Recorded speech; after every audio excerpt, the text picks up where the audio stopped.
sebelum Pergub 57 ada perubahan ke Pergub nomor 11 tahun 2024 tentang yang non tunai. Sekarang sudah ada non tunai itu untuk kegiatan pembangunan uang diberikan kepada PK semua enggak? Bapak Ibu? Tidak. Pihak ketiga. Transfer ke penyedia. Yang transfer siapa? Bendera atau PK? Bendera kan? Ada yang transfer PK-nya? Enggak ada ya? Ada nggak transfer uang dari bendera kepada PK? Ada yang tidak?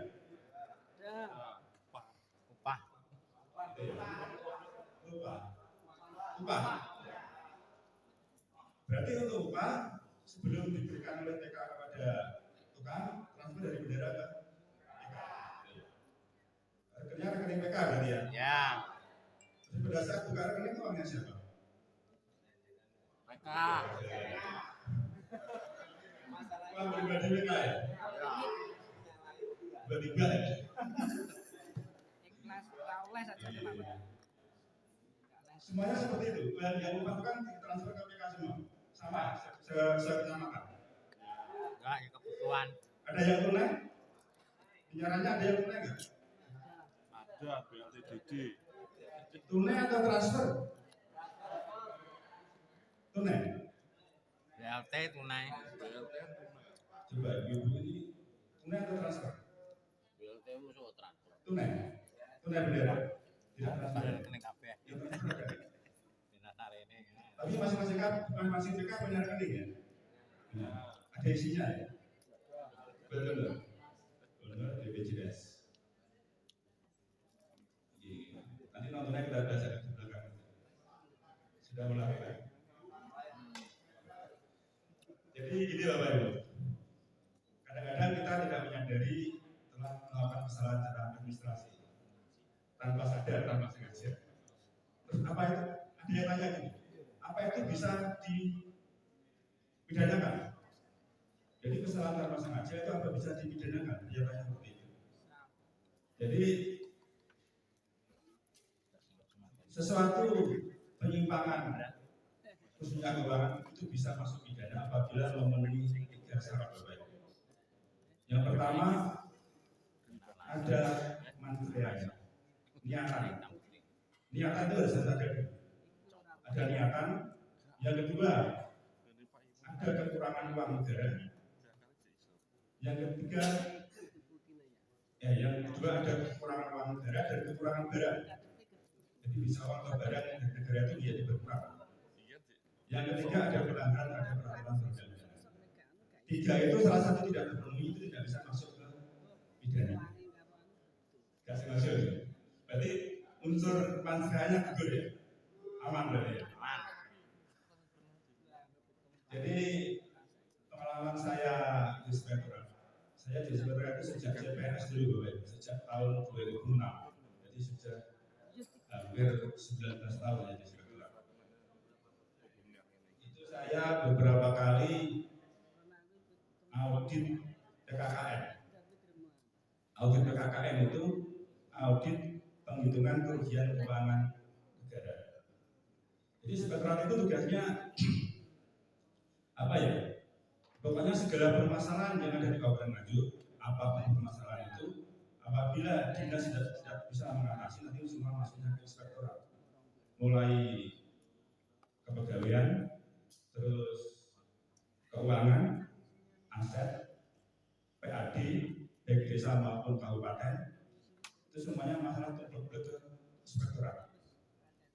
Jadi misalkan saya hari ini review LKPD kabupaten. Review LKPD itu setahu saya review yang paling sulit Bapak Ibu. Kita harus mereview seluruh laporan keuangan 52 perangkat daerah Nganjuk. Itu dengan berbagai macam ada laporan terkait kepegawaian. Otomatis pikiran kita terus berubah. Jadi kepegawaian itu apa contohnya? Mulai PNS ataupun perangkat tidak masuk kerja tanpa keterangan dasar. Inspektorat juga. Terus mungkin terlibat pidana umum maupun pidana khusus masuk Inspektorat juga. Sampai perselingkuhan Bapak Ibu masuk Inspektorat juga. Semuanya tanpa kecuali. Jadi berat dokter itu dokter umum pasis kita tuh pasis. Dokter umum. Jadi semua kaya ya. Saya pernah ya, jadi ini review audit keuangan. Itu ada laporan dari salah satu desa. Saya bukan ditanya Bapak Ibu. Saya belum pernah kayaknya audit perselingkuhan ditanya Bapak. Apa belum mungkin ya? Belum. Sudah selesai. Saya ingat terakhir itu sekdes yang selingkuh. Jadi itu sekdes terus dari dinas pernah. Dan 3 kasus terakhir itu penyebabnya satu Bapak Ibu.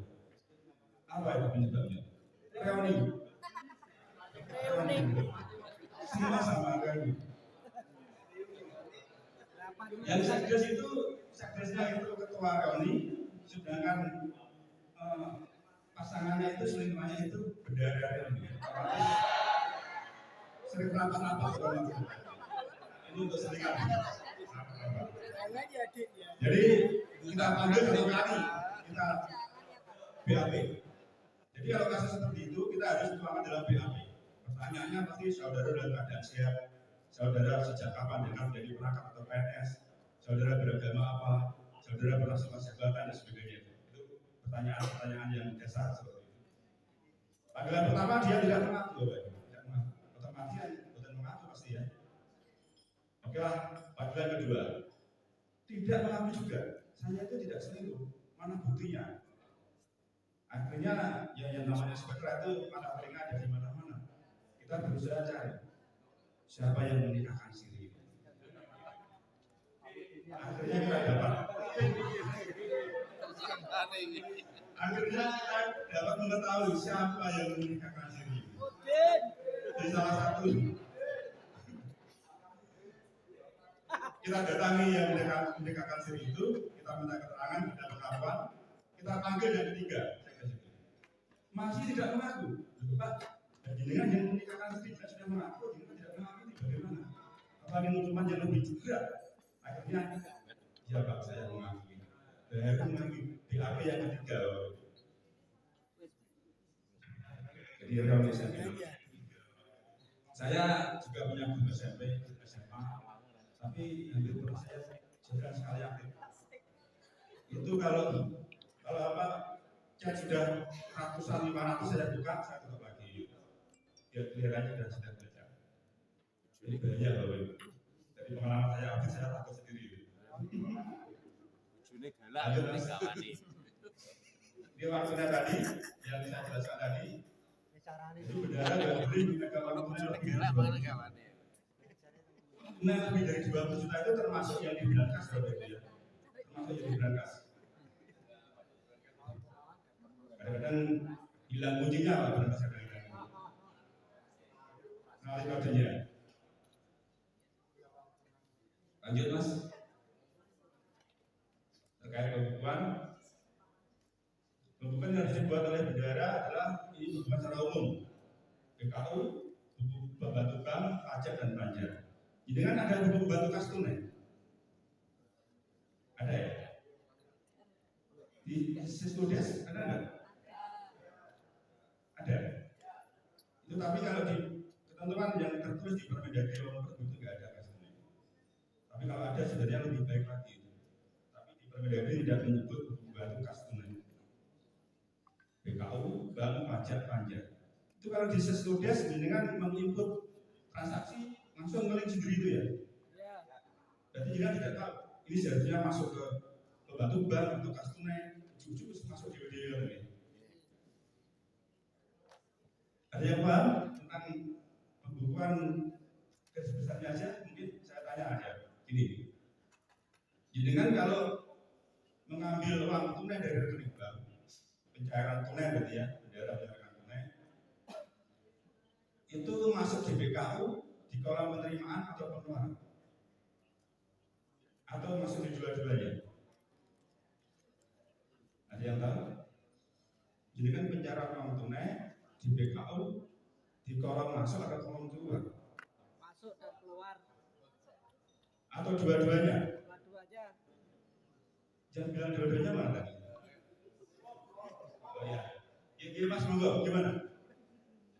Itu kalau bendahara mencairan uang dari bank itu masuk di penerimaan di BKU. Kemudian terus dikeluarkan lagi setelah diekspedisikan itu keluar di kolom pengeluaran. Agak mikir. Ini biar semua pendengaran.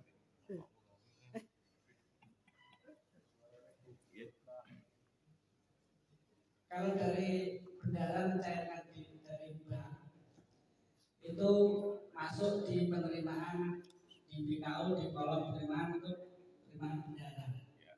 Setelah itu setelah diproses SPC lah ya. Nah itu pengeluaran melalui di BKU melalui pengeluaran itu ada di kolom. Jadi menurut bapaknya dari Super Kepo ya, kalau ada pencairan uang dari rekening bank itu masuk di BKU di penerimaan, setelah itu keluar di pengeluaran. Ada pendapat lain Bapak? Monggo silakan pendapat lain. Bebas. Bapak, ibu-ibu, monggo. Tadi yang Bapak Super Kepo berarti masuk dulu baru keluar. Ada pendapat lain?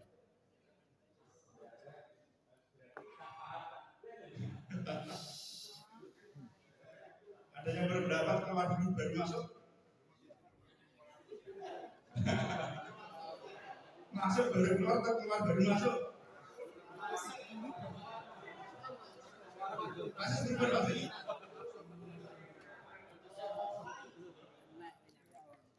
Jadi demi kepentingan bersama, walaupun nggak bisa, kurang paham atau memang ketidaktahuannya, tolong operator bendahara berani bicara di sini. Nanti kita carikan solusi menurut Pak Inspektorat ini yang benar seperti ini. Jadi kita akui saja. Contoh saya nggak tahu, memang saya juga nggak tahu Pak. Nah ini kami mohon bendahara, operator terutama, pahamilah umum kita itu sekolah bareng-bareng. Jadi hanya jangan tahu nggak tahu hanya diam. Kalau salah baru bingung. Nah ini yang rugi kita. Kami mohon proaktifnya. Mungkin itu saran dari saya. Terima kasih. Terima kasih Pak. Jadi kenapa saya tanya seperti itu Bapak Ibu? Kalau saya bilang pokoknya ini nanti lupa nanti. Kemudian saya tanya gimana prosesnya. Tadi yang seberapa masuk dulu baru keluar. Ada yang masuk keluar baru masuk. Yang benar mana? Masuk baru keluar atau keluar baru masuk?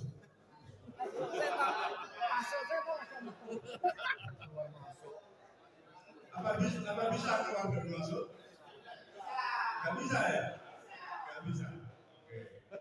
Dengan kalau ketawa itu saya suka. Nanti dekat dengan. Jadi ilmu akuntansi sama ilmu biologi beda.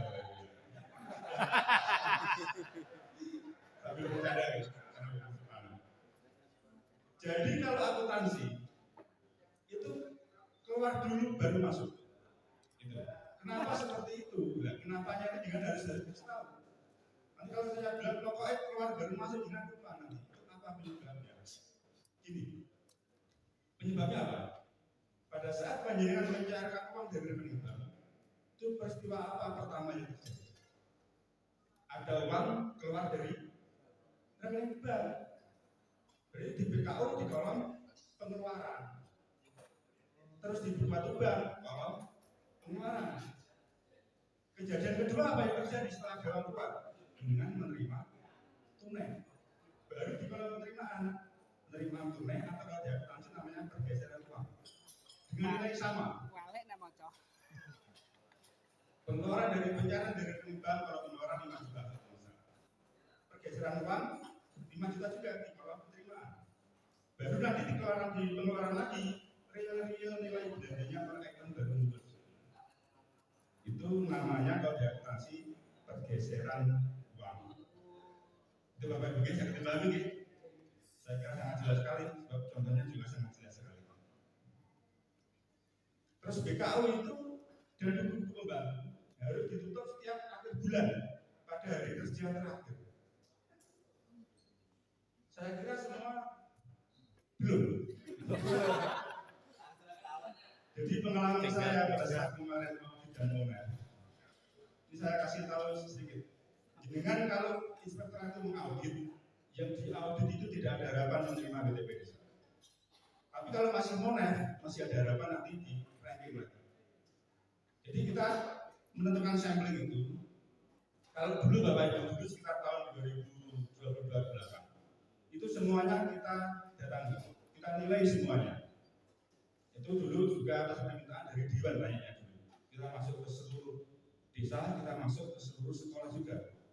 SD, SMP, SD itu ada 574 SD, SMP ada 52 SMP, kita masuk semua. Tapi sekarang karena keterbatasan waktu, juga semakin banyak yang bekerja di inspektorat, dan juga adanya sistem PPBR, namanya PPBR, pemeriksaan berbasis resiko. Akhirnya kita ranking sesuai resiko itu. Untuk desa, kita ambil data dari siswa Skodes. Kalau panjenengan punya Skodes, kalau siswa Skodes itu punyanya inspektorat, sama-sama dari BPKP. Jadi siswa itu pasnya itu pengawasan. Kita bisa menarik data panjenengan semuanya di Skodes pakai siswa Skodes. Kita tarik semua ke sistem kita siswa Skodes. Terus kita lihat mana desa-desa yang tertib secara administrasi. Yang tertib itu nanti dia punya potensi kita mulai. Jadi jenengan saya mohon berlomba-lomba tertib administrasi. Betul-betul tertib ya. Kadang-kadang pernah itu ada yang protes juga. Di siswa Skodes kelihatannya sangat tertib sekali. Data-datanya update. Akhirnya kita mulai. Pada saat kita turun, mulai itu kok jeglek dari yang di siswa Skodes. Berarti itu hanya data-data yang sekedar upload, mungkin juga apa istilahnya menjahit ini atau apa ya itu menjahitkan atau apa. Padahal realnya itu tidak begitu bagus.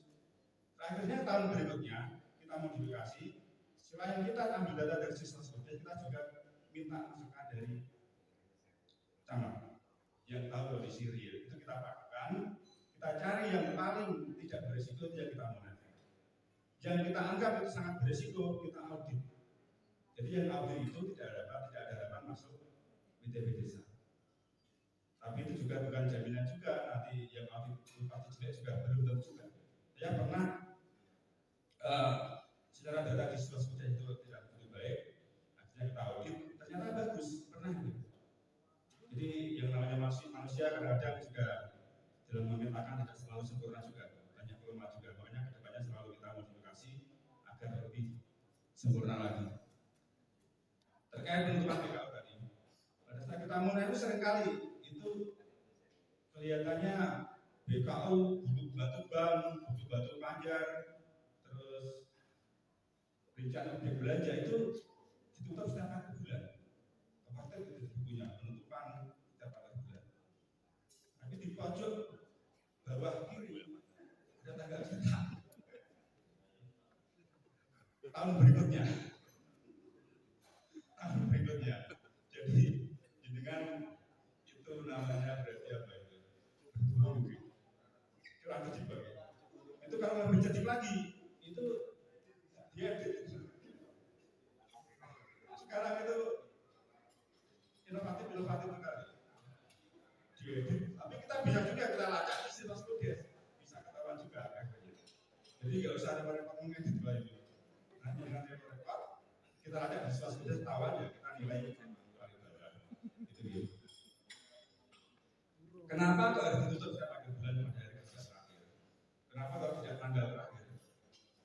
Kalau tanggal terakhir kan libur begini. Pas libur satu misalnya terakhir 31 Juli itu hari libur.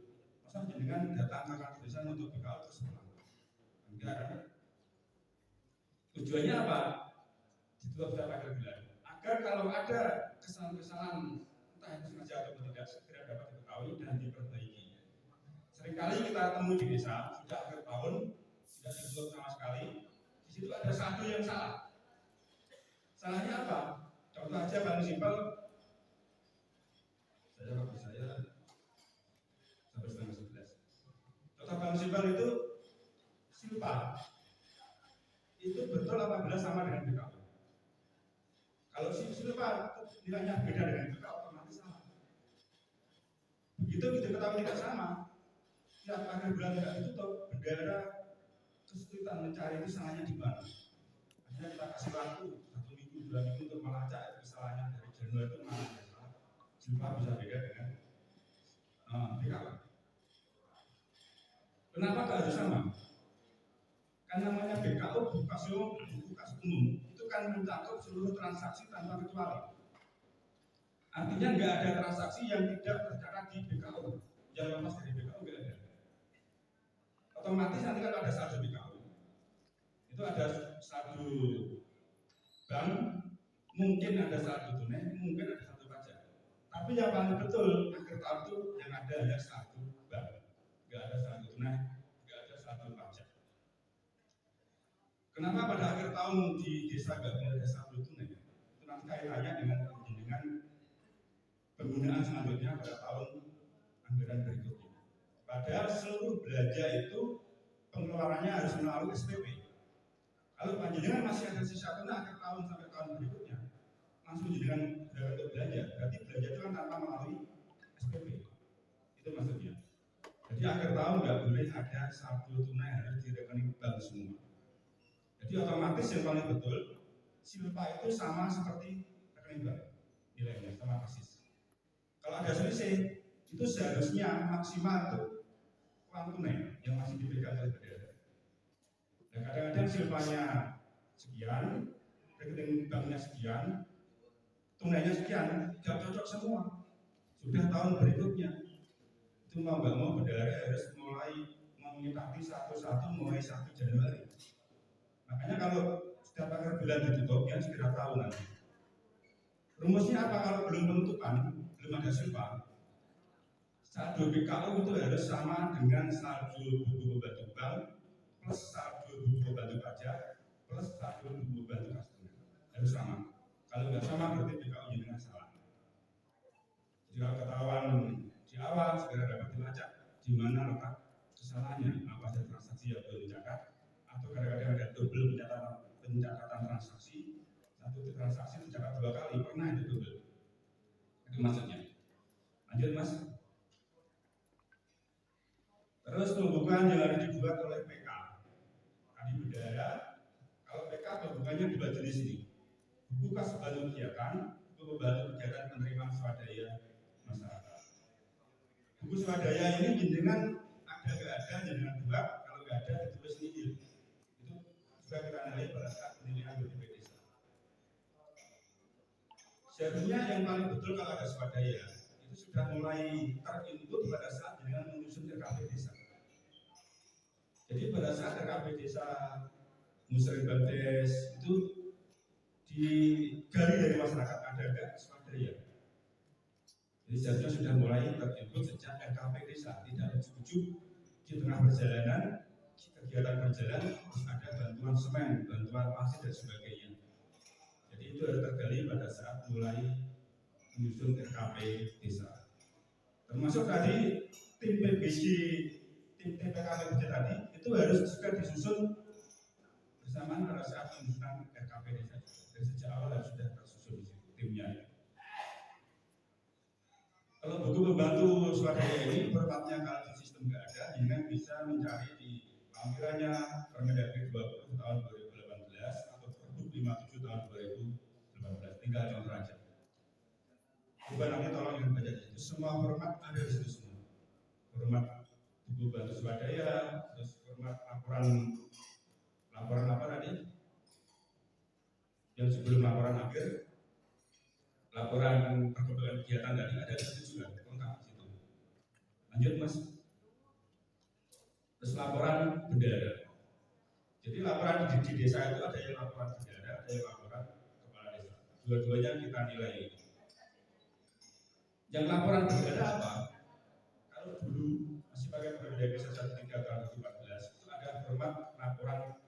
penerimaan dan laporan pengeluaran sekarang sudah tidak ada. Sekarang lebih simpel. Laporan bendahara itu berupa BKU itu. Jadi BKU itu setiap akhir bulan dilaporkan oleh bendahara kepada Sekdes paling lambat tanggal 10 bulan berikutnya. Nah, harus ada ekspedisi juga tanda terima. Kita ingin tahu terlambat nggak itu. Tapi juga jangan jadi terlambat tapi ekspedisi dibuat seolah tidak terlambat. Nanti DW nanti dicatat mereka nanti. Gitu ya. Dan nanti Sekdes melakukan verifikasi BKU itu. Seperti saya sampaikan tadi, Sekdes itu fungsi kitanya koordinator dan verifikator, bukan pembuat, tapi koordinator dan verifikator. Kalau BKU menurut Sekdes sudah betul diverifikasi oleh Sekdes sampaikan kepada Kades. Terus Kades melaporkan kepada camat paling lambat tanggal 15 bulan berikutnya dengan buku ekspedisi juga kepada camat. Yang dilaporkan hanya BKU, bukan yang lainnya. Ini amanat di Permendagri nomor 20 dan Pergub 57. Terkait pertanggungjawaban keuangan yang dilaporkan oleh desa kepada kecamatan hanya BKU. Lanjut Mas. Terus ini laporan kepala desa. Dulu itu ada laporan semester 1 dan semester 2 ya dulu ya. Sekarang semester 2 sudah ada. Semester 2 sekarang tidak ikut dengan laporan pertanggungjawaban APBD tahunan. Jadi yang ada semester pertama itu paling lambat minggu kedua bulan Juli disampaikan kepada bupati melalui camat. Ekspedisi juga di sini. Dan nanti terdiri dari laporan pelaksanaan APBD dan laporan realisasi kegiatan. Format semua ada di Permendagri. Lanjut Mas. Ini yang laporan pertanggungjawaban APBD yang diperdeskan ini. Jadi sekarang yang laporan semester 2 sudah ikut jadi satu dengan laporan perdes APBD ini. Sudah nggak perlu lagi membuat laporan semester 2. Ini paling lambat 3 bulan setelah tahun anggaran berakhir. Dilengkapi dengan laporan keuangan yang terdiri dari LRA dan CALK. Terus laporan relasi kegiatan dan daftar program sektoral daerah dan program lain yang masuk ke desa. Ini yang biasanya tidak ada di desa itu. CALK, catatan laporan keuangan dan daftar program sektoral atau program daerah yang masuk ke desa. Itu yang sering tidak ada. Otomatis kalau tidak ada nilainya kan tiba-tiba bisa turun otomatis. Program sektoral atau program daerah itu apa yang masuk ke situ? Itu maksudnya apabila kabupaten punya program dana dari APBD, tapi itu masuk wilayah Panjenengan, itu berarti program daerah yang masuk ke desa. Misalkan jalan aspal di wilayah desa, tapi dananya dari APBD, berarti masuk ke sini. Kalau CALK itu, formatnya ada juga di Permendagri. Itu intinya CALK itu rincian-rincian penjelasan yang sangat rinci dari laporan keuangan Panjenengan.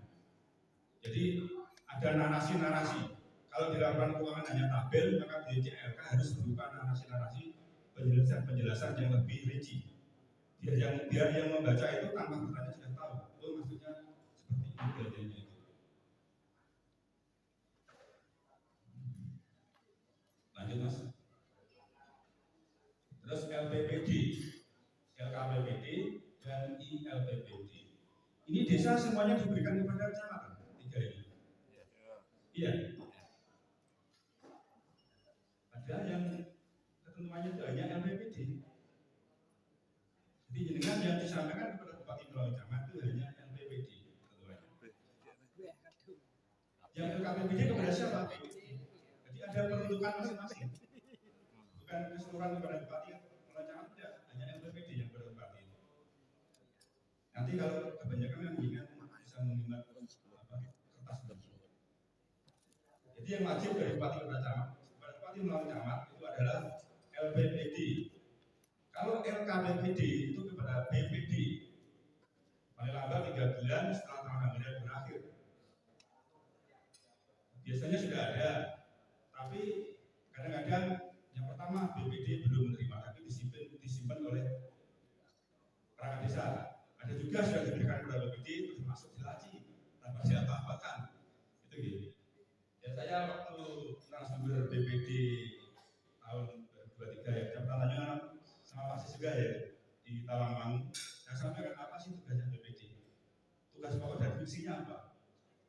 BPD itu kan rekan kerja partnernya kepala desa yang harus saling mengingatkan, bukan apa. Kadang-kadang ada juga lah, tapi bukan ditanya. BPD itu selalu berkonfrontasi dengan kepala desa. Pokoknya kira-kira terus. Itu selalu kita sampaikan. Jadi segala permasalahan di desa itu banyak sekali pengaduan inspektorat sampai kita kewalahan untuk menangani itu hampir pasti sumbernya dari dalam. Saya katakan dari dalam, bukan dari luar. Karena apa? Laporan yang masuk kita itu rinci, ada kwitansi, nota dan sebagainya. Enggak mungkin orang tahu, enggak mungkin itu. Kenapa saya sampaikan? Maksud saya ingin desa itu, seluruh perangkat desa itu, baik kepala desa, BPD, RPM, Karang Taruna, dan seluruh perangkat, bendara, PK, Sekdes itu kompak. Kompak dalam arti saling mengingatkan apabila ada yang sebagian agak melenceng dari real. Bukan kompak dalam arti saling menutupi loh ya, saling mengingatkan. Jadi biar permasalahan itu tidak sampai keluar, selesai di dalam aja. Diingatkan, intern, saling mengingatkan, terus selesai. Gak usah sampai nanti ada laporan orang ya nanti kita turun lagi malah repot nanti. Dan kita kalau turun sudah audit investigasi atau PKKM, penghitungan kerugian keuangan negara, itu nanti berat sekali Bapak Ibu. Saya pengalaman 3 kali itu sampai memberikan keterangan ahli di Pengadilan Tipikor Surabaya. Kalau tidak salah 3 kali, tapi bukan kami semua. Itu pernah saya di Tanjung. Itu kadang-kadang undangan di Tipikor Surabaya itu pagi jam 10 kadang-kadang sidangnya jam 10 malam misalnya. Jadi kita capek fisik dan batin kalau kita sudah audit PKKN itu. Selain sibuknya itu juga kita sebenarnya nggak mau panjangan semua itu kena permasalahan. Dan itu hampir pasti tidak. Pengalaman saya belum ada yang lepas itu kalau sudah PKKN itu. Penghitungan kerugian keuangan negara. Jadi pada saat ada laporan ke APA ya, itu mereka pasti minta bantuan kita. Tidak terus sendiri. Sebab ada MOU antara Kemendagri dan Kapolri dan Kejaksaan Agung MOU. Itu di tingkat daerah di background MOU antara Bupati, Kepala Kejaksaan Negeri dan Kapolres. Jadi setiap ada data yang masuk di mereka atau masuk ke kita saling berbagi informasi. Apabila itu di penyidik di kepolisian maupun APA itu masih dalam penyelidikan, minta bantuan kita turun namanya audit investigasi. Kalau audit investigasi kita tim murni dari kita. Kalau investigasi sumber dana murni dari kita. Tapi apabila di APA ini sudah masuk dalam tahap penyidikan, di atasnya penyidikan itu penyidikan. Kita nanti turunnya bukan audit investigasi tapi audit PKKN, penghitungan kerugian keuangan negara. Kalau kita audit PKKN, kita sudah dalam satu surat tugas. Masing-masing kita dari inspektur, mereka dari alasan kita turun bersamaan. Terus sumber dana untuk audit bisa dari kita, bisa dari mereka. Namanya itu sudah joint audit dan sudah PKKN. Itu hal yang sangat tidak saya inginkan dan juga sangat tidak saya harapkan. Dan kita tidak ingin panjenengan semua kena permasalahan. Makanya seringkali pada saat kita audit, ini kita panggil untuk TL itu kan, untuk apa? Tidak lanjut itu. Sekarang kalau pas itu. Kenapa Pak Sekretariat selalu memanggil belum selesai panggil lagi, belum selesai panggil lagi? Karena kita iman panjenengan Bapak Ibu. Apa sebabnya? Di PP nomor 12 tahun 2017 itu diatur bahwa hasil audit inspektorat BPKP dan BPK terkait keuangan itu apabila selesai dalam 60 hari sejak panjenengan menerima rekomendasi dari kita, itu dianggap selesai secara administrasi. Pidana tidak bisa masuk. Tapi apabila panjenengan sampai lebih dari 60 hari sejak menerima laporan dari kita, belum menyelesaikan tidak ada itu, berpeluang APA untuk masuk. Itu yang tidak kita inginkan. Dan dari APA itu sering inspektorat koordinasi itu kita data-data LHB yang belum selesai. Jadi yang tidak kita inginkan. Jadi jangan disalahpahami kalau inspektorat menekan sekali. Justru kita iman panjenengan. Kemarin ada salah satu desa, bukan di Tanjungan juga, sudah kita ingatkan beberapa kali, segera selesaikan.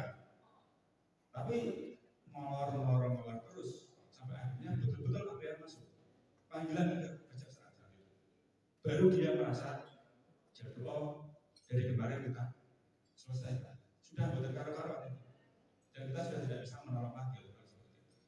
Jadi tolong dipahami apabila kita memanggil panjenengan untuk segera menyelesaikan TR, segera selesaikan untuk kebaikan panjenengan sendiri. Gitu. Terus terkait BPD tadi, apabila BPD sudah menerima LKPPD dari Bapak Ibu Kepala Desa, BPD berkewajiban untuk melakukan evaluasi. Itu wajib itu. Itu termasuk nanti menjadi laporan kinerja BPD. Apa kinerja BPD? Salah satunya menilai LKPPD dari Kepala Desa. Terus waktu evaluasinya ada batasannya. Paling lambat 10 hari kerja sejak LKPPD diterima. Dituangkan dalam catatan tentang kinerja Kepala Desa. Secara resmi, kop BPD sampai kepada Kepala Desa wajib untuk menindaklanjuti demi kebaikan desa. Terus ILPPD. Kalau ILPPD itu untuk informasi kepada masyarakat, bukan kepada bupati, bukan kepada BPD, tapi kepada masyarakat. Jadi ada fungsinya masing-masing. Ini bisa melalui media banner dan sebagainya. Kalau di ketentuan tertulisnya itu tidak mengatur harus pakai media apa, enggak, tapi memakai media yang mudah diakses oleh masyarakat. Ini seperti itu. Lanjut. Transparansinya, ini saya rangkum dari transparansi di desa aja yang wajib itu ini, yang wajib diinformasikan. Yang pertama mengenai APBDes. Jadi di situ ada APBDes-nya, PK-nya dan tim yang melaksanakan kegiatannya, TPK-nya. Terus laporan pelaksanaan APBDes semester pertama wajib diinformasikan juga. Terus IAPBD tadi, itu rangkuman dari apa yang harus transparansi di desa. Jadi suatu misal ada pihak luar, mungkin atasan, yang menuntut harus ada informasi yang selain ini, ya jelas sampai aturannya itu ini, yang wajib itu. Sudah saya laksanakan, sudah saya kerjakan, jadi dengan bisa aman. Tapi kalau salah satu ini ada yang tidak terinformasikan, jadi kan kalau ada saya masuk, ya bisa apa ya, diguyo-guyo atau apa ya, gitu. Lanjut mas. Pengeluaran yang lengkap dan sah. Jadi di sini benar ya. Kalau menyerahkan uang kepada siapapun, jangan sampai tidak ada bukti tanda terima. Kepada siapapun, itu untuk keamanan bendera sendiri. Jadi pernah saya sekitar tahun 2018 kalau tidak salah, bukan Tanjung, itu audit PKKN. Jadi kepala desa bilang uang saya serahkan uang tidak saya pegang. Tapi bendara bilang uang saya serahkan kepada kepala desa. Terus mana yang betul? Karena bendara tidak punya bukti. Ya bendara akhirnya yang di situ ya pihak yang salah. Jadi kepada PK pun bendara menyerahkan uang kepada PK harus ada buktinya. Pernah juga seperti itu. PK bilang belum menerima uang, bendara bilang sudah menyerahkan. Repot kalau seperti itu. Gak ada bukti.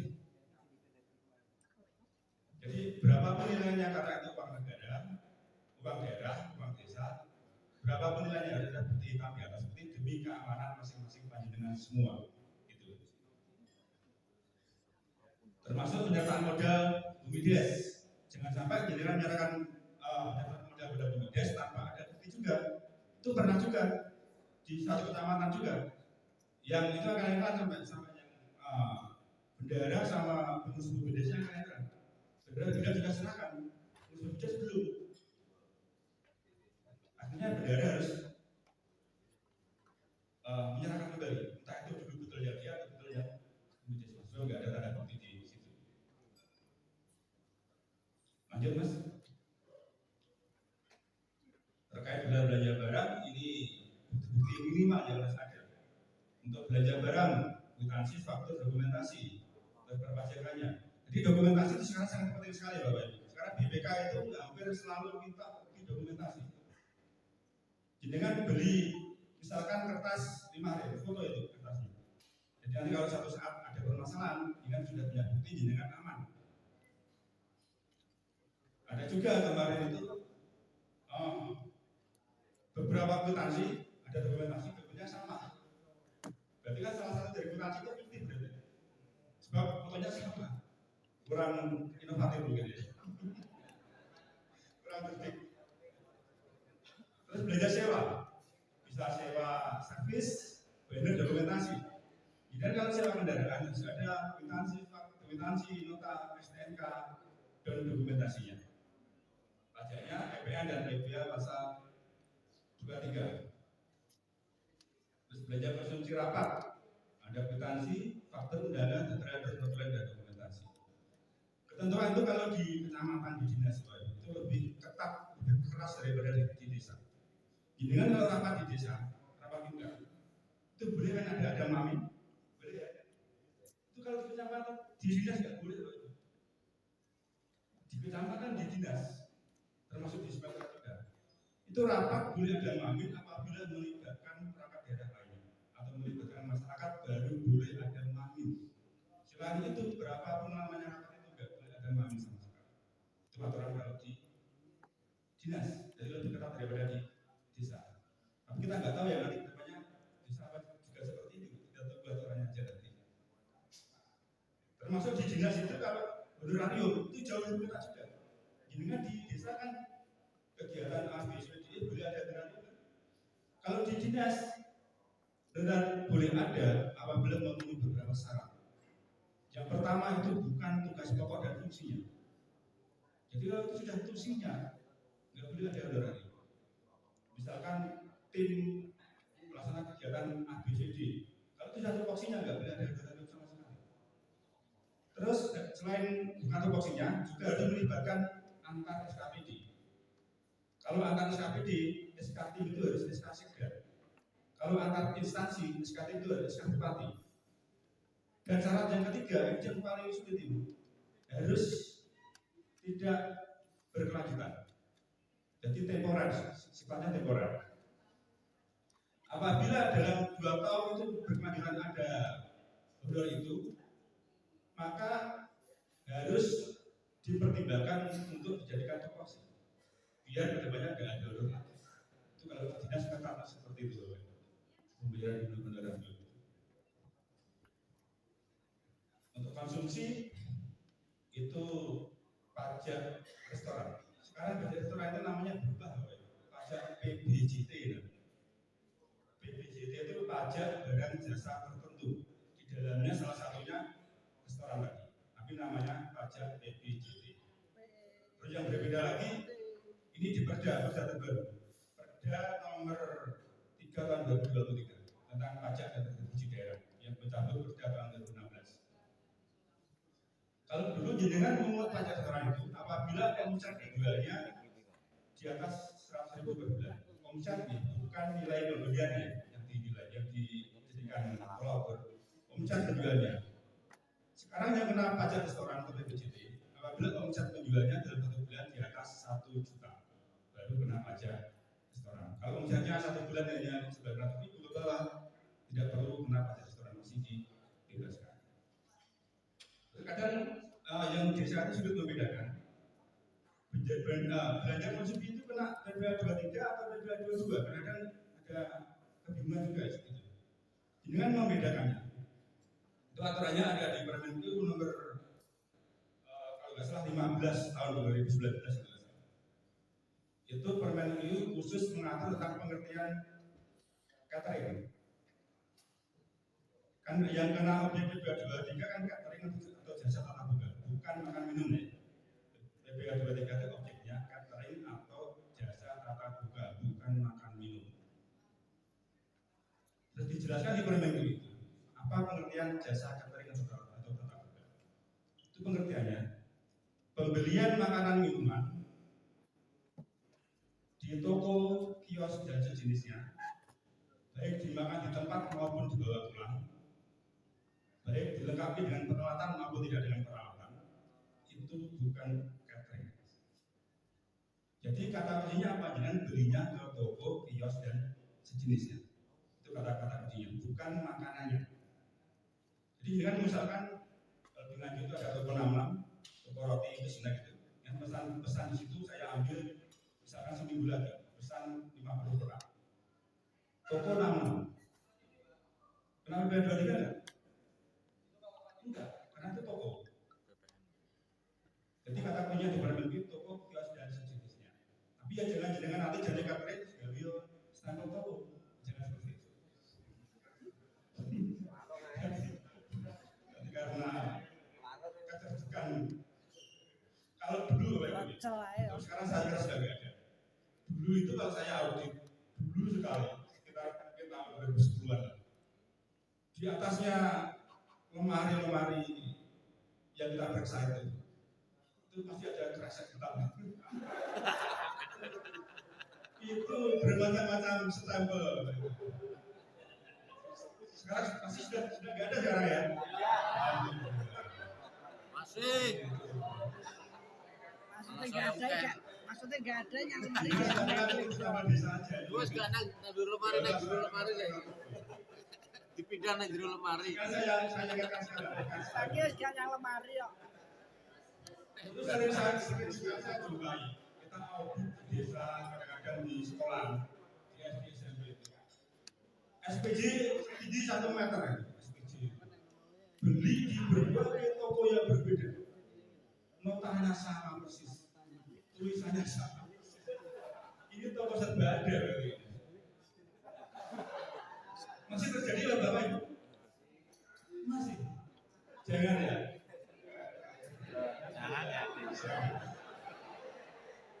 Ini saya sampaikan untuk preventifnya ini, preventifnya jangan. Saya sampaikan ngaju itu kan tahun 2020 atau 19 itu kena klaim dari BPK itu sekitar 3M. 3M itu dari 3 jenis belanja saja. Makan minum, catering, ATK, catering dan fotokopi. 3 jenis itu sekitar 3M. Itu salah satunya apa? Seluruh nota-nota yang dibuat sendiri atau dibuat tangan sendiri itu sudah tidak diakui sama sekali. Jadi ada klaim total loss. Jadi klaim dari BPK, BPKP, Inspektorat bisa total loss, bisa partial loss. Partial loss itu sebagian. Tapi kalau sudah tingkat kepercayaan kita turun, seperti itu kita juga notanya produk AB, berarti kita sudah tidak percaya lagi. Itu bisa kita klaim total, seperti BPK saat itu. Tidak diakui semua. Saat itu BPK kebetulan tempatnya pinjam tempat di Inspektorat. Itu Inspektorat tiap hari sampai sekitar jam 2 malam ramai sekali. Yang dipanggil BPK bergantian dari pagi sampai dini hari. Itu sampai terjaga oleh kepolisian. Itu sampai ada yang mengajak penyedia fotokopi diajak. Saya itu betul-betul fotokopi penyedianya. Tapi pada saat di SPJ notanya itu nota palsu, tetap tidak diakui. Sebab kan bisa aja dia bilang sama fotokopinya, ya nanti bilangnya betul fotokopi tak kasih separuh misalnya. Dan tidak percaya lagi. Pernah juga itu saat itu nota bahan bangunan di salah satu dinas. Juga saya sebutkan rahasia sebabnya. Jadi itu pakai faktur nota palsu. Ketahuannya itu juga tanpa disengaja. Jadi notanya yang di SKPD itu toko bangunan, ejaannya betul toko bangunan. Nah, itu kan proses survei ke salah satu toko bangunan itu, minta nota kan, ternyata nota yang asli itu ada salah saja, nggak ada huruf N, toko bangunan tanpa N. Itu pas apes namanya, apes. Ketahuan di situ, ya harus dikembalikan total, tidak sebagian. Sebab sudah tidak diyakini kebenarannya. Terus contoh lagi kenapa kok Inspektorat BPKP itu kalau klaim itu total sudah parsial. Salah satu contohnya lagi saya kasih contoh, jangan masih mengingat kasus Hambalang. Ingat kan? Yang sarana olahraga itu sudah habis berapa T? Itu klaim dari BPK total loss. Biarpun ada bangunannya. Ada bangunannya, jelas ada bangunan, ada fisiknya. Berarti ada pengeluaran, tapi tidak diakui. Karena apa Pak total loss? Karena hasil audit tanah di Hambalang itu labil, berbahaya untuk didirikan bangunan. Jadi baru untuk ada bangunan itu tidak bisa dimanfaatkan. Akhirnya klaimnya total loss sampai berapa T saja. Itu Bapak. Lanjut Mas. Nurani narasumber, verifikasi, permohonan narasumber dan berada di dokumentasi. Jenengan yang pelatihan ini pakai IO kan? Enggak ya? Langsung ya? Di kecamatan lain ada yang pakai IO. Itu sama-sama boleh. Tinggal dengan pilih yang mana itu aja.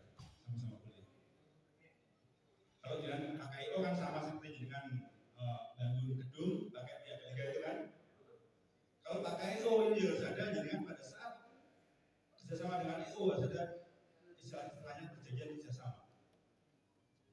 Terus IO nanti menawarkan biaya sekian. Rinciannya apa? Hotel sekian, manu sekian. Ada rinciannya. Jadi kemarin ada di salah satu kecamatan itu pakai IO, tapi hanya istilahnya buktinya itu hanya ke IO kalau nggak salah 53 juta sekian total, nggak ada rinciannya. Itu yang tidak dapat berikan. Kalau begitu berarti kan gelap kan? Gelap. Artinya BKAD tidak tahu 53 ini wajar atau enggak. Bisa aja kemahalan mungkin karena nggak ada rinciannya. Jadi harus ada rinciannya. Bila nanti bukti belanjanya cukup senilai totalnya itu, tapi ada perjanjian, ada rinciannya. Itu dulu. Tapi kalau jenengan tidak tahu itu, ya buktinya nanti seperti billing hotel dan sebagainya harus rinci seperti itu. Tapi saya kira tetap lebih iman kalau tidak Bapak Ibu saya. Sebab itu kan pasti ada keuntungan dan marginnya pasti ada. Terus untuk belajar perjalanan dinas, ini juga hampir selalu kita temui pada saat kita audit di desa perjalanan dinas. Kadang-kadang pembayaran biaya perjalanan itu diterapkan dalam 1 tahun. Pertanyaan seperti itu Bapak Ibu. Berapa 1 tahun, terus nggak ada buktinya. Bapaknya perjalanan dinas, misalkan CPS, kepala desa 1 tahun sekian, nggak ada bukti sama sekali. Jadi perjalanan dinas itu harus terbayar apabila lengkap 3 ini dulu. SPT, surat perintah tugas, SPBD, surat perintah perjalanan dinas, sekarang surat perjalanan dinas perintah sudah ada, dan laporan perjalanan dinas serta dokumentasi. Kita di inspektorat, kita perjalanan dinas kemanapun, kalau 4 ini belum ada atau baru ada 3, nggak ada 1, dia akan pernah terbayar untuk biaya perjalanan dinas. Harus lengkap ketiga-tiganya. Surat perintah tugas untuk membuktikan apa? Untuk membuktikan perjalanan dinas kita itu legal, ada yang memerintahkan, tidak sekarang PDW. SPPD untuk membuktikan bahwa kita sampai ke tujuan, makanya ada tanda tangan yang kita tuju. Terus laporan menunjukkan kita sampai ke tujuan dan kita mengikuti kegiatan, ya kita bisa membuat laporan. Itu fungsi dari masing-masing bukti itu seperti itu. Jadi kalau misalkan ada perangkat yang misalkan terlanjur, ya perjalanan dinas satu ada perintah tugas dari kepala desa, terus SPPD dan LPD dokumentasi lengkap baru bendahara membayar biaya perjalanan dinas. Terus siapa yang memerintahkan? Apabila yang berangkat itu di bawahnya kepala desa, yang tanda tangan langsung kepala desa. Apabila yang berangkat kepala desa sendiri yang bertanda tangan atas nama camat kepala desa, tapi yang bertanda tangan kepala desa sendiri. Tapi sama. Sebab apa maksudnya? Kita tidak boleh memerintahkan diri kita sendiri. Tapi apabila sudah itu keluar daerah, kepala desa tidak boleh AM, tapi harus dari atasan langsungnya. Tidak boleh AM. Yang boleh AM adalah apabila dalam lingkup kabupaten Nganjuk. Lanjut. Pembangunan visi infrastruktur. RAP. RAP itu ada RAP pendanaan, ada RAP pengadaan. Jadi kan ada yang sudah membuat RAP pengadaan sampai belum ada ya? Itu aturannya sejak 2019. Peraturan LKPP nomor 12 tahun 2019. Di RAP itu, RAP perencanaan itu artinya apa? RAP yang ada di DPA. Pada saat penjenengan mau mengeksekusi kegiatan, itu PK wajib membuat RAP pengadaan lagi. Sebab apa? Tapi ini sebenarnya dispensasi untuk di desa. Kalau di dinas RAP itu hanya ada 1, nggak ada RAP perencanaan RAP badan, nggak ada RAP, ya RAP 1 dibuat pada saat perencanaan. Tapi di desa masih diberi kelonggaran ada RAP pengadaan. jenengan pada saat membuat draft yang di DPR itu kan tahun sebelumnya kan, pada saat mau mengeksekusi mungkin aja ada fluktuasi harga. Jenengan bisa membuat draft pengadaan yang nilainya boleh berbeda tapi maksimal tidak boleh melampaui anggaran. Nanti DPA disuruhkan dulu, ada rapat perubahan, baru kegiatan dieksekusi. Itu seluruh kegiatan fisik harus ada rapat pengadaan wajib itu. Terus kewajiban terus gambar desain. Gambar desain itu wajib ada juga.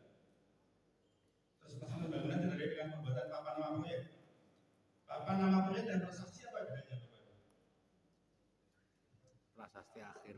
Sebelum dan sesudah ya.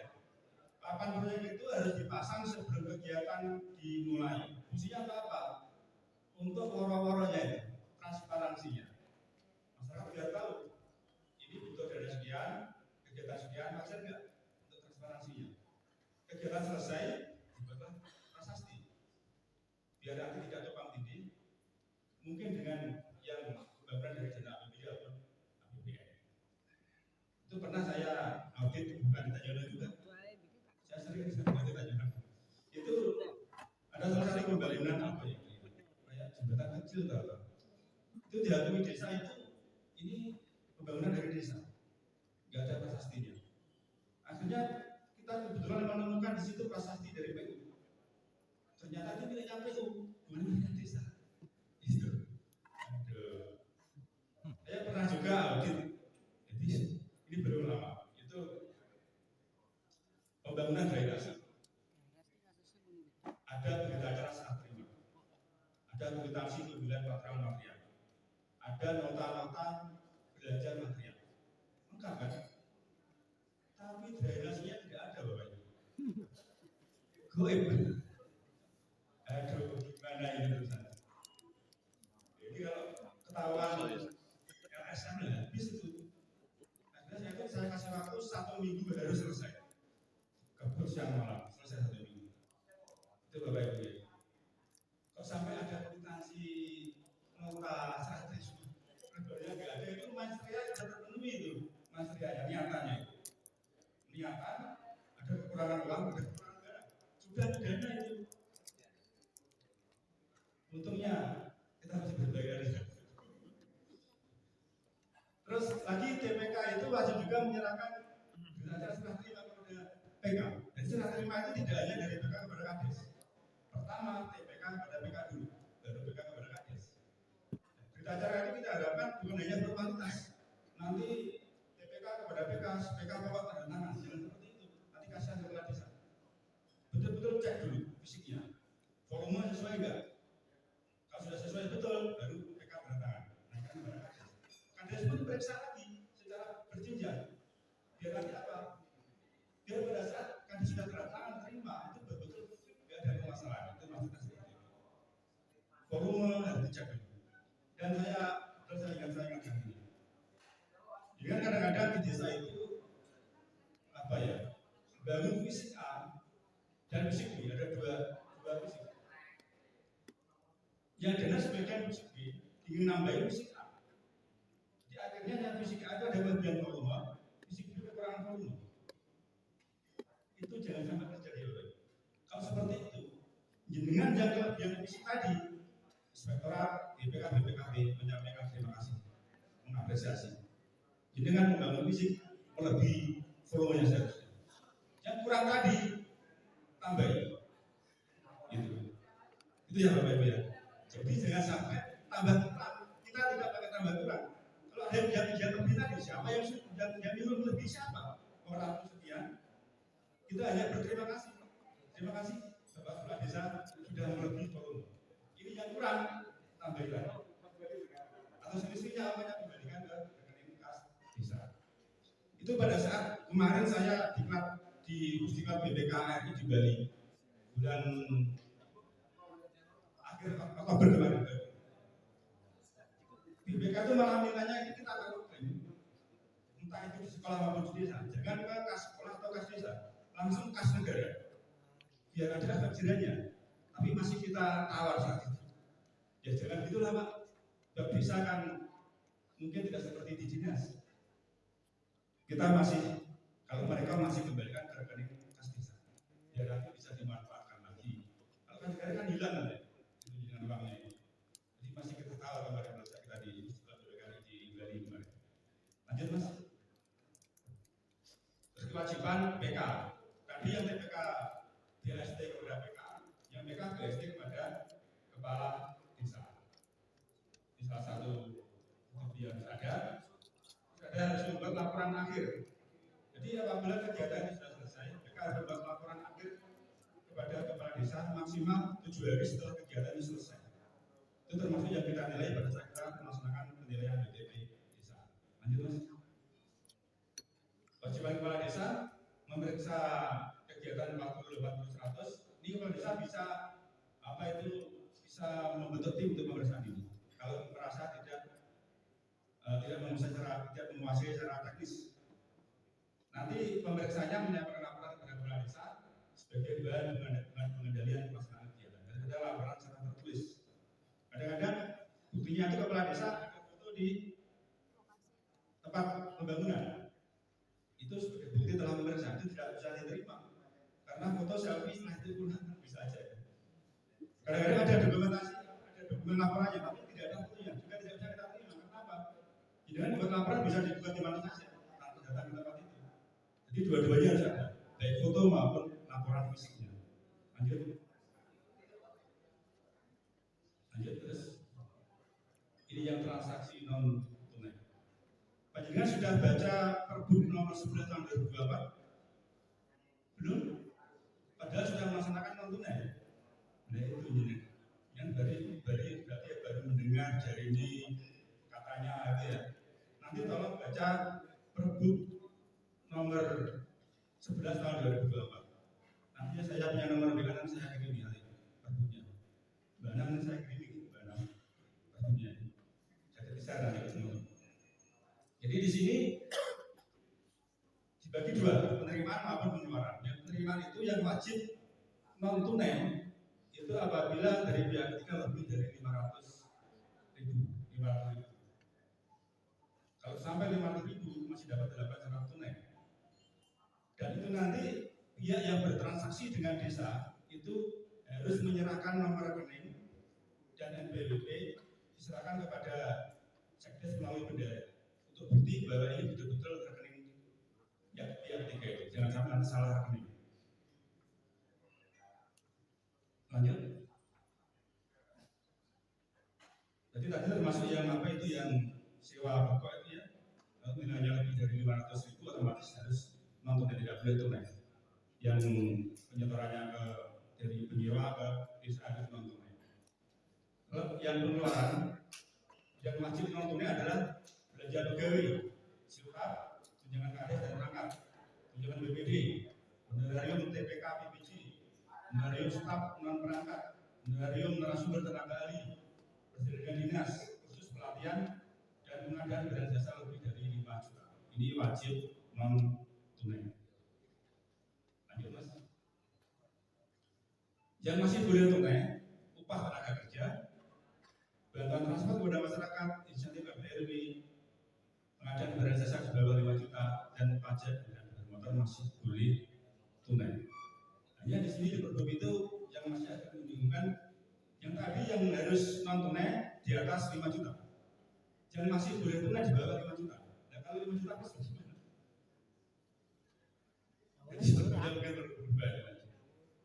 Jadi kalau yang tadi di atas 5 juta seharusnya yang ini sampai dengan 5 juta, bukan di bawah 5 juta.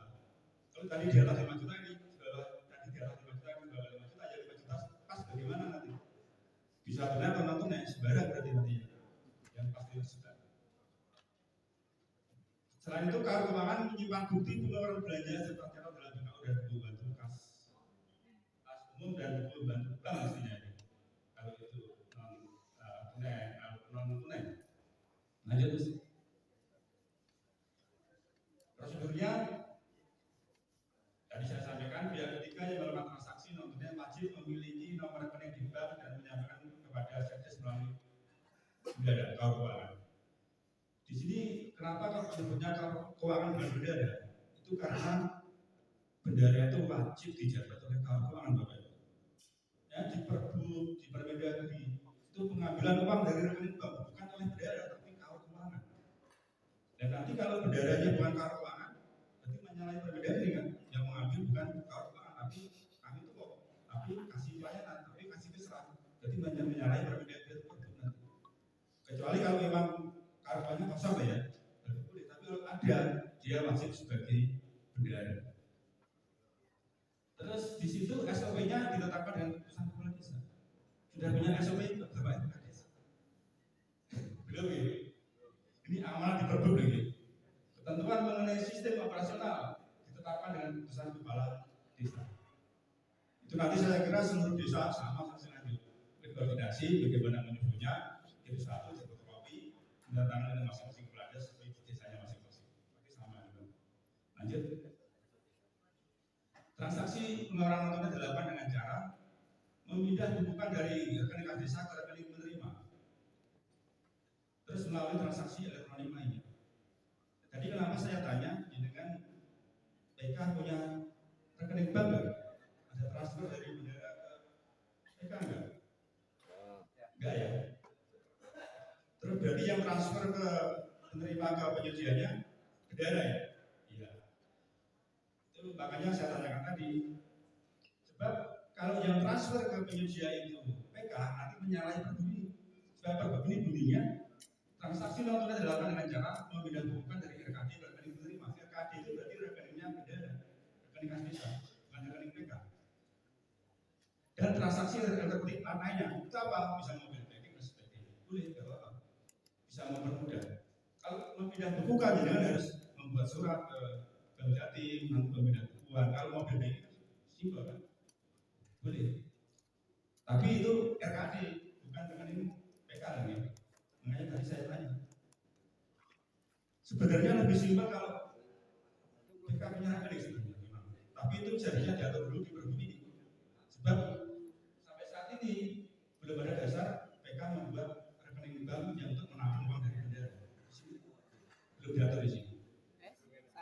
Itu kalau di dinas di kecamatan itu aturannya ada di Permendagri nomor 77 tahun 2019 dan Perbu nomor 19 tahun 2020 tentang pedoman pengelolaan APBD atau pedoman pengelolaan keuangan daerah. Kalau jadi kan di desa itu namanya PK, kalau di dinas kecamatan namanya PPTK. Nanti itu mungkin bisa untuk acuan apa ya kalau ada perubahan. PPTK di dinas atau kecamatan itu boleh menerima uang dari bendera, namanya uang pajak. Dan di Perbu dan Permendagri itu diatur secara jelas bahwa penyerahan uang dari bendera kepada PPTK melalui transfer dari rekening bendera ke rekening PPTK sah dari di situ diatur di Perbu, aman ya. Transfer dari rekening bendera ke rekening PK. Sedangkan di Perbu ini belum mengatur masalah itu. Jadi kalau menurut saya lebih baik seperti di dinas PK dapat menerima pajak berupa transfer. Dapat berarti tidak harus transfer, tapi sebetulnya diatur di Perbu terlebih dulu tidak biar ada dasar hukumnya. Nanti permasalahan lagi kalau di dinas itu singkat saya rekening PPTK kalau di desa PK itu di situ rekening biru kan, jadi tidak ada bunga bank. Jadi murni makanya uang transferan itu tetap seperti itu, tidak berkurang. Dan nanti kalau PK membuat rekening kita harapkan juga berupa rekening yang tidak ada bunga. Karena kalau rekening bank PK nanti punya bunga, nanti mencatatnya bagaimana? Kesulitan nanti mencatatnya. Apa mau dicatat di buku bantu banknya bendera? Sakit betul? Betul sakit. Karena apa? Azasnya itu satu BKU satu rekening bank. Tidak bisa satu BKU dua rekening bank. Jadi kalau nanti di rekening PK ada bunga, nanti mencatatnya yang kesulitan di situ nanti. Lanjut Mas. Lanjut lagi. Ini perpajakan saya kira sudah paham semua. PPN berapa persen Bapak Ibu? 11. Kalau Presiden tidak membuat ketentuan baru per 1 Januari 12%, tambah 1% lagi. Ketentuan itu diatur di Undang-Undang Nomor 7 Tahun 2020 tentang harmonisasi perpajakan. Jadi jauh tahun 2020 sudah diatur. Per 1 Januari 2025 PPN sebesar 12%. Itu jauh tahun sebelumnya. Sampai sekarang undang-undang itu belum berubah. Tinggal menunggu bisa Pak Prabowo. Itu kemarin saya sudah baca literatur, ada juga yang memberi masukan kepada Presiden agar undang-undang itu diubah. Karena kalau PPN 12% nanti memberati sektor usaha di Indonesia. Tapi sampai sekarang belum ada pencabutan atau perubahan terhadap ketentuan itu. Jadi masih nanti 1 Januari kalau ada perubahan 12%. Di 2022 saya kira sudah dibahas semua. Lanjut. Ini BPA 21, jenengan yang masih banyak kesalahan itu, jenengan masih ada pembayaran honorarium bisa banding Kamtibmas. Kena pajak? Enggak. Ada yang kena? Ada Bapak Ibu yang kena? Kenapa tidak kena? Karena apa? Terus pokoknya tidak kena itu ya. PNS TNI Polri yang golongan 1 2 itu bebas pajak. Nah, TNI Polri itu kalau belum perwira pasti golongan 1 atau 2, jadi otomatis bebas pajak. Dan bisa kan nggak ada yang perwira, jadi pasti hakul yakin bebas pajak, nggak mungkin kena. Kalau yang perwira ada yang 5%, ada yang 15%. Jadi kalau Kapolsek ataupun dan Ramil itu apabila pangkatnya sudah, kalau polisi kompol, kalau TNI mayor ke atas itu baru 15%. Tapi kalau masih kapten atau AKP itu masih 5%. Kapolsek Senganjur itu yang pangkatnya kompol hanya Kapolsek Nganjuk, Waru Jaya dan Kertosono. Jadi otomatis kalau yang menerima 3 Kapolsek itu kena BPN atau 15%. Selain 3 Kapolsek itu Senganjur masih kapten atau AKP itu masih 5%, masih golongan 3C. Lanjut. Ini pajak daerah, pajak restoran bagi kita tadi. Lanjut lagi. Lanjut lagi. Ini yang contoh rumus menghitung PBH Setap dan bengkok kepala desa maupun perangkat desa. Ini rumusnya. Sudah tahu semua ya saya kira ya rumus ini. Ada yang belum paham atau mau yang ditanyakan tentang rumus ini? Jadi langkah pertama jenengan harus menghitung siltap dan bengkoknya kades maupun perangkat desa dalam 1 tahun total. Setelah diketahui totalnya 1 tahun, dengan menghitung biaya jabatan. Biaya jabatan itu pengurang pajak. Itu rumusnya 5% kali total pendapatan. Berapa? Tapi itu ada batasan. Biaya jabatan itu batasan maksimalnya 6 juta. Jadi apabila perkalian itu ketemunya di atas 6 juta, dengan pakai biaya jabatan yang 6 juta. Setelah itu menghitung PTKP. BP 54 juta, istri 4,5, anak maksimal 3, tiap anak 4,5 juta. Ini kalau istrinya 2 bagaimana? 9 juta. Termasuk tetap 1 lagi. Dikali 2. 2 dengan sebagainya. Terus anak ini yang bisa masuk di sini, yang bisa menjadi menambah PTKP yang orang pajak. Anak itu harus memenuhi syarat. Yang pertama, usianya belum sampai di atas 21 tahun. Terus di atas 21 sampai 25 harus masih kuliah dan ada surat keterangan kuliah dari perguruan tinggi. Kalau usianya di bawah 21 tapi sudah menikah, tidak bisa masuk. Sudah menikah berarti dia sudah ada yang bertanggung jawab. Atau usia di atas 25 menikah atau belum menikah tidak bisa masuk sini karena sudah dewasa. Itu aturannya. Nanti setelah itu dia mencari PKP, penghasilan tanpa pajak. Rumusnya total pendapatan kurangi biaya jabatan kurangi PTKP. Saya kasih A kurangi B kurangi C. Setelah itu berapa sisanya? Itu yang kena pajak. Sisanya itulah yang kena pajak. Terus itu kenapa kok ada 2 perkalian? Yang 60 juta kali 5%, yang 1,500 kali 15%. Mas kembali ke yang sebelumnya, Mas. Karena aturannya ini. Jadi pendapatan 0 sampai 60 juta, tarif pajaknya 5% apabila ber-NPWP, 6% apabila tidak punya NPWP.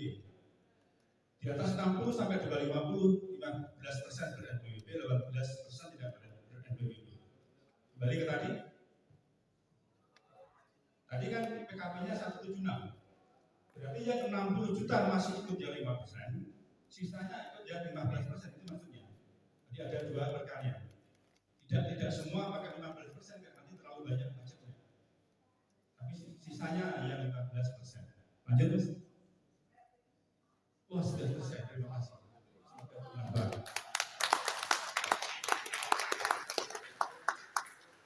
Kalau mungkin ada yang perlu didiskusikan, tanyakan, monggo silakan. Ada nggak? Bapak Ibu yang masih kurang jelas atau ada pertanyaan?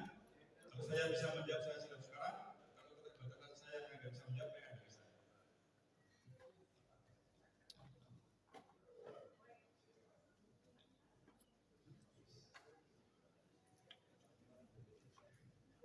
Assalamualaikum warahmatullahi wabarakatuh.